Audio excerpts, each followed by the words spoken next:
Khalid ketika bukan lagi pemimpin tertinggi, maka dia tidak berani ngatur ini pasukan. Dia sadar diri, oh saya bukan pemimpin tertinggi, sekarang semua kebijakan bukan di tangan saya, tapi di tangan Abu Ubaidah radhiyallahu anhu. Abu Ubaidah itu pemimpin yang bijak, cerdas, ahli, tapi urusan perang tidak seahli Khalid. Maka ketika sudah, bayangkan Pak, 200.000 di depan mata gitu. Nah, kita tahu pasukan cuma 30.000. Sahabat sebenarnya nggak pernah takut Pak, nggak pernah takut. Tetapi kan perlu strategi. Itu Khalid diam aja nggak ngomong-ngomong beberapa waktu itu. Abu Ubaidah juga bingung. Abu Ubaidah juga, aduh gimana ini, strateginya apa? Akhirnya Abu Ubaidah nemui Khalid. Fair-fairan aja Pak. Khalid, bicara. Kenapa? Ini kamu harus bicara. Akhirnya Khalid ngomong Pak. Lihat ngomongnya. Kata Khalid, boleh nggak kali ini pasukan ini panglima tertingginya saya? Ya, minta jabatan kan? Iya, minta jabatan tuh boleh, asal serius kayak Khalid. Modelnya kayak sekarang enggak ada. Tapi kalau kayak Khalid ya Pak. Dan Abu Ubaidah sadar diri, untuk keadaan sangat genting di dunia perang itu tidak ada nomor 2. Tidak ada nomor orang yang hebat seperti Khalid. Abu Ubaidah bahkan tidak sehebat Khalid. Dia sadar diri Abu Ubaidah. Kata Abu Ubaidah, ya ambil. Dia betul, ambil. Kau sekarang kau panglima tertinggi. Jadi saat Yarmuk ini, pemimpin seluruh Syam adalah Abu Ubaidah, tetapi panglima tertinggi di Yarmuk adalah Khalid. Karena Khalid minta. Nah Khalid sudah bingung mau menyampaikan usul ya kan. Di atas saya ada bos saya ya kan. Usul mentok. Keadaan genting, nggak bisa. Saya harus ambil sekarang, saya sekarang kerahkan, saya perintahkan, instruksi, atur gitu. Kelamaan kalau saya koordinasi dulu mau Ustaz Umar. Ustaz Umar atasan saya bilang, gimana Ustaz ini? Kelamaan. Ini pasukan buru mati ya kan. Langsung saya putuskan, bak gitu. Makanya langsung aja Khalid bilang, bagaimana kalau saya ambil aja nih panglima tertinggi di sini? Kata Ubaidah, ambil. Begitu ambil, baru Khalid ambil kebijakan. Dia membuat strategi perang yang nggak pernah ada sebelumnya di dunia Arab itu. Yarmuk. Karena ini nggak lazim, kata Khalid. Keadaan ini nggak lazim. Ketika tidak lazim harus ambil strategi yang tidak lazim. Iya kan? Itu Syam, Pak. Itu Syam. Antum lihat saya sekarang, Palestina. Palestina itu yang dihadapi itu tidak lazim. Karena itu pemimpin penguasa peradaban bumi hari ini, Yahudi. Dr. Abdul Halim Uwais dalam bukunya Dirasat li Suqut Thalathin Daulah Islamiyah, kajian terhadap keruntuhan 30 negara Islam, beliau mengatakan, dan akhirnya setelah beliau panjang lebar setiap daulah Islam itu dari mulai dinasti Bani Umayyah, Abbasiyah, terus Andalus segala macam, dikaji satu-satu apa penyebab keruntuhannya, dan akhirnya ujungnya sampai di Turki Utsmani. Terus beliau mengatakan, dan akhirnya lembaran bercahaya kita ditutup terakhir kali oleh Yahudi. Jadi peradaban ini peradaban Yahudi di semua bidang. Di semua bidang, kesehatan, pendidikan, politik, ekonomi, semua Yahudi, pasar, semua Yahudi. Betul? Emang begitu? Nah, kalau Palestina berhadapan dengan Yahudi, maka Palestina berhadapan dengan pemimpin peradaban hari ini. Maka harusnya tidak lazim strateginya, gitu. Kalau strateginya sama-sama aja kebaca, Pak. Makanya sebenarnya strategi teman-teman di Hamas luar biasa itu.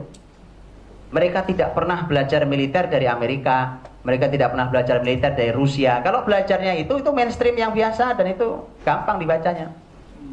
Itulah mengapa terakhir ketika Hamas membuat roket dengan jarak tempuh 80 km, itu kaget, Israel kaget karena ternyata itu sudah sampai ke wilayah dekat ibu kota mereka. Itu kaget karena dulu sebelum ini mereka hanya bisa membuat roket dengan jarak tempuh 40 km.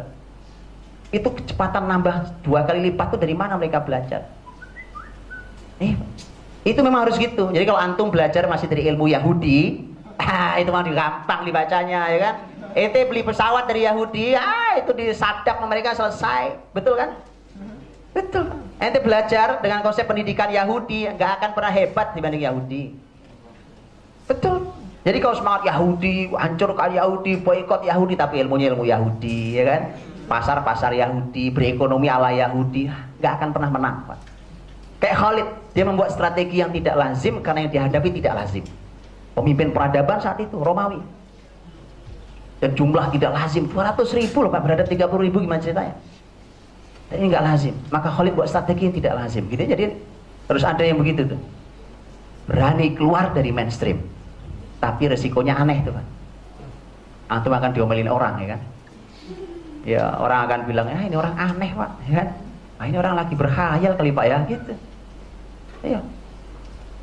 Dan inilah teman-teman rahmati Allah SWT. Akhirnya kemudian kan diambil alih. Jadi perbedaan pendapat itu di lapangan itu begitu runcing ya, tapi tidak ada masalah. Mereka bisa menyelesaikan dengan baik. Baik, saya bicarakan tentang strategi Khalid yang aneh. Ini strategi yang aneh supaya kita sekedar kita tahu. Muslimin sudah punya kebiasaan kalau perang itu ada pasukan tengah namanya Qalb. Ada Maimanah itu pasukan gelandang kanan itu Pak, ya. Ada Maisarah, itu bagian kiri. Selalu susunannya begitu, walaupun nanti ada beberapa perbedaan pergeseran sedikit. Khalid memikirkan, ini 200.000 orang, dia akan menguasai 10 km itu kan, lebarnya lapangan Yarmouk itu 10 km kurang lebih. Itu bahaya Pak. Kalau yang di ujung mereka punya inisiatif muter, dikepung muslimin. Maka Khalid harus nyebar juga, padahal cuma 30.000, 33.000. Gimana nyebarnya? Kalau cuma pasukan tengah, kanan, kiri, wah itu bahaya. Akhirnya Khalid begitu sudah ngambil kepemimpinan dari Abu Ubaidah radhiyallahu anhu, dia langsung buat aturan baru. Kata Khalid, saya mau kuasai medan ini 10 km dengan pasukan yang sedikit, gak apa-apa, saya akan atur. Caranya bukan lagi pasukan tengah, tapi kanan dan kiri. Tapi Khalid membuat sebuah konsep namanya Al-Qaradis. Itu adalah kalau di kita apa ya, kalau di tentara itu, pokoknya pasukan-pasukan kecil. Pasukan kecil, artinya pasukan kecil itu ya satu kordus itu jumlahnya bisa 800 sampai 1000 pasukan. Enggak kelompok besar gitu. Itu oleh Khalid dipecah menjadi 38 pecahan. Apa bahasa kita istilahnya? Batalion. Batalion itu berapa jumlahnya? Ya, begitulah kurang lebih ya. Pemimpin tertinggi Khalid. Semua komando di tangan Khalid.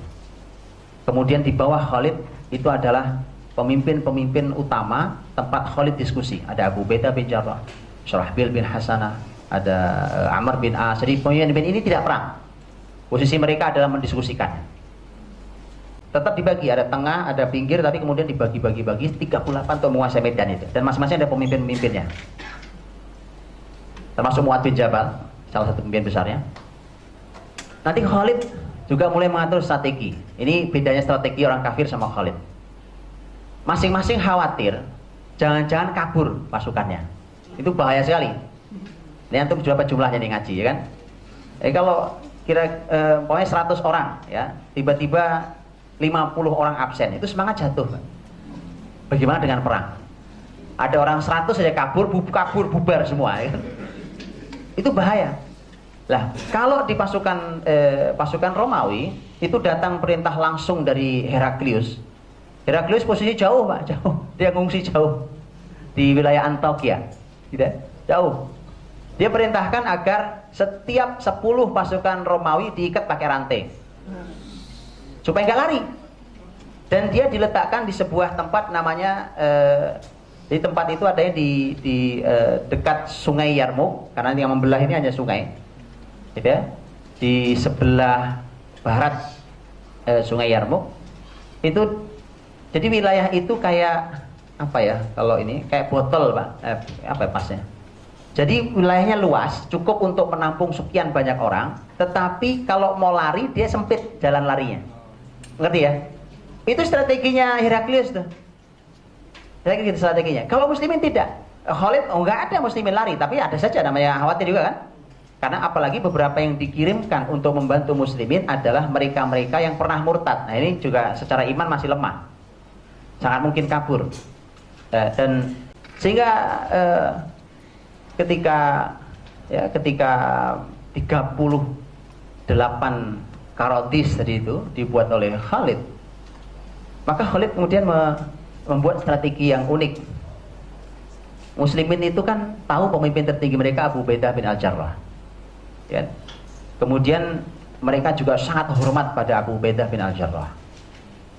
Maka kata Khalid, Abu Ubaidah tadi posisinya agak di depan, posisinya Sa'id bin Zaid radhiyallahu anhu. Anda ke belakang, kata Khalid, di paling belakang pasukan. Bukan untuk menyelamatkan Abu Ubaidah, enggak. Apa fungsinya? Fungsinya adalah kalau ada pasukan mau kabur, lihat Abu Ubaidah malu kan?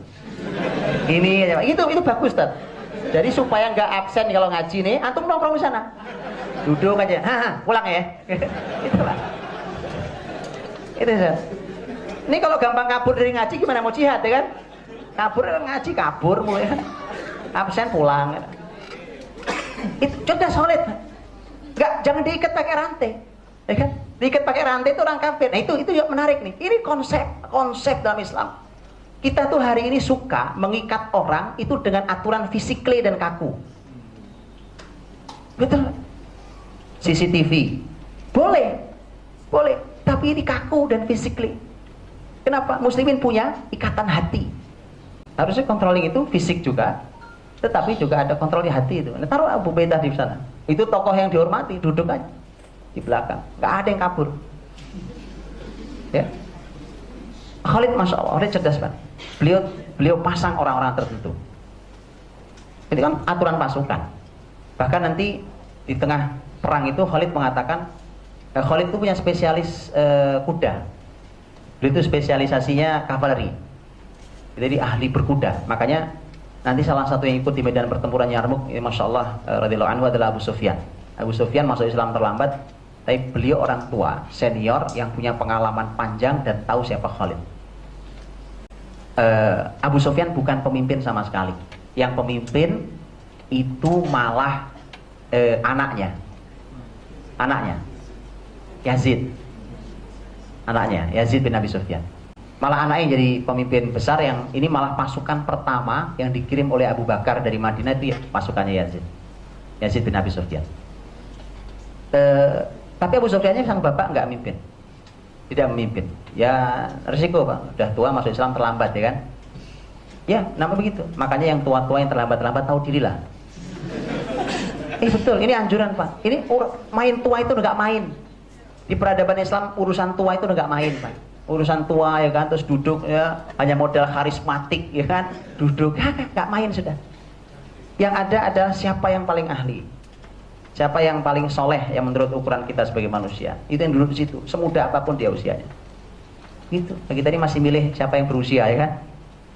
Nah, jadi ini Abu Sufyan tuh yang sebenarnya juga nggak enak beliau, karena beliau bukan pemimpin, tapi beliau ketika ada rapat di tenda Panglima itu semua kumpul tuh, ya Khalid, ya Yazid putranya Abu Sufyan itu, ya Syarahbil bin Hasan, ya Amr bin As, Abu Ubaidah, semua kumpul membicarakan strategi.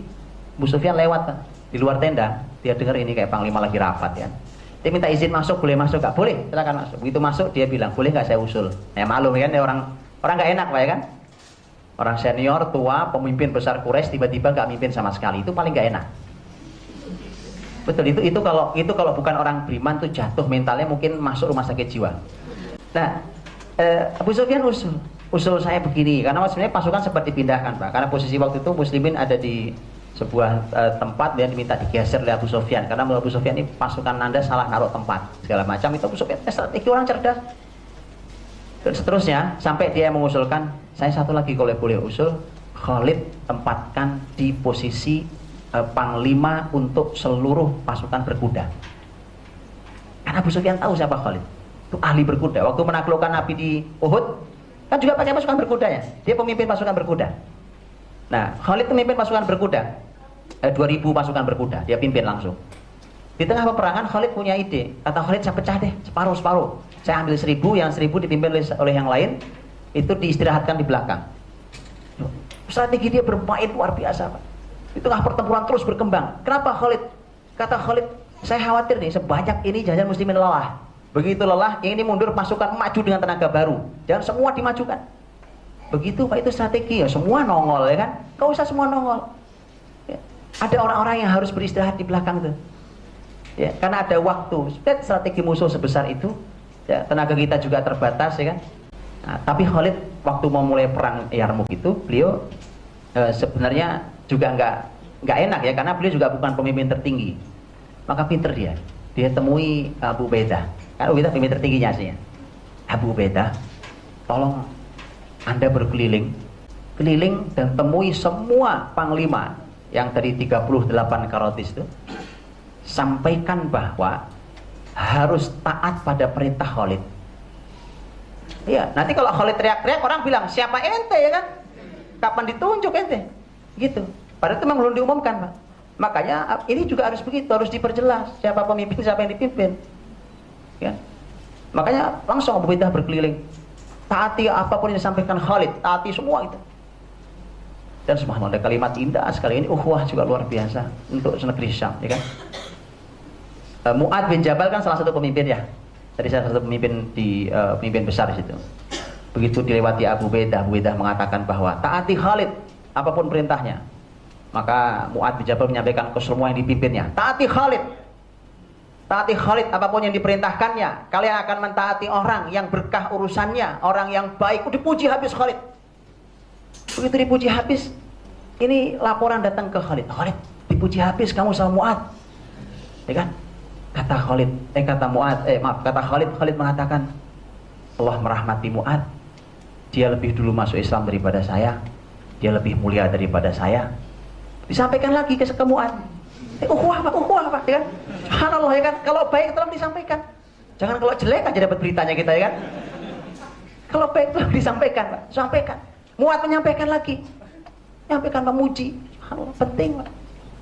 Itu ukhuwah luar biasa antara mereka. Dan Mu'adz gak ada tuh ceritanya, duluan saya perasaan ngerti Islam daripada ente, ya kan?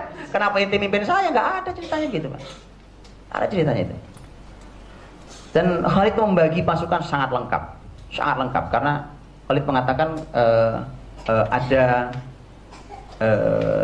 kalau ada namanya penyemangat, al-qas namanya, penyemangat itu adalah posisinya adalah Abu Sufyan, penyemangatnya.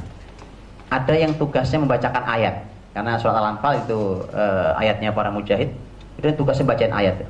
Itu seingat saya adalah Abu Darda radhiyallahu anhu. Kemudian ada yang fungsinya adalah menjadi hakim untuk semua perselisihan, terutama kalau nanti sudah dapat ghanimah, karena biasanya kalau dapat ghanimah berantem kita. Itu ada, dan itu seingat saya adalah Abdullah bin Mas'ud radhiyallahu anhu. Jadi dibagi oleh Khalid luar biasa, lengkap pasukan. Dan detailnya silakan dibaca bagaimana sampai muslimin itu sampai bisa mendapatkan kemenangan yang luar biasa.